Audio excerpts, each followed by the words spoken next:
Teatro Jovellanos y el Auditorio de Oviedo ofrecen música como pegamento social y arte sonoro en el que todos aprendan.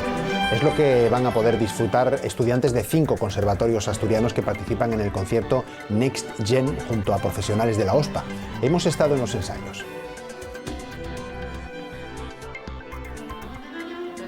Pues es muy bonito y creo que lo están disfrutando mucho. Entonces pues es muy diferente a lo que solemos hacer y me está encantando. Me parece una oportunidad realmente maravillosa, ya que nos puede acercar un poco a lo que es la faceta profesional. Música como pegamento social y arte sonoro en el que todos aprenden. Es lo que se va a poder disfrutar en el Teatro Jovellanos y en el Auditorio de Oviedo. Estudiantes de 5 conservatorios asturianos participan en el concierto Next Gen junto a profesionales de la OSPA. Hemos estado en los ensayos. Explicaciones e indicaciones del director de orquesta portugués con mayor proyección internacional es el titular de la OSPA, que estos días prepara los conciertos que ofrecerán junto a jóvenes talentos de los conservatorios asturianos. Asegura que los conciertos programados en Gijón y Oviedo son los más singulares de la temporada. Compartiendo atriles, literalmente, ¿no? Un OSPA, conservatorio, alumno, OSPA, alumno.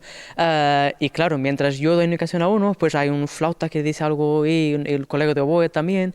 Pues es muy bonito y creo que lo están disfrutando mucho. Alumnos de toda Asturias, tienen como 14, 15, 16 años. Una experiencia y oportunidad porque tanto músicos profesionales como estudiantes comparten conocimiento. Muy emocionante porque nunca había trabajado con un director profesional, entonces pues es muy diferente a lo que solemos hacer y me está encantando. Una oportunidad realmente maravillosa, ya que nos puede acercar un poco a lo que es la faceta profesional dentro del mundo de la música y en concreto del mundo de las orquestas. En el repertorio Los Maestros Cantores, una obra de Wagner que también recuerda los comienzos a la solista invitada. Y tendría a lo mejor como 7 o 8 años cuando lo toqué por primera vez en concierto.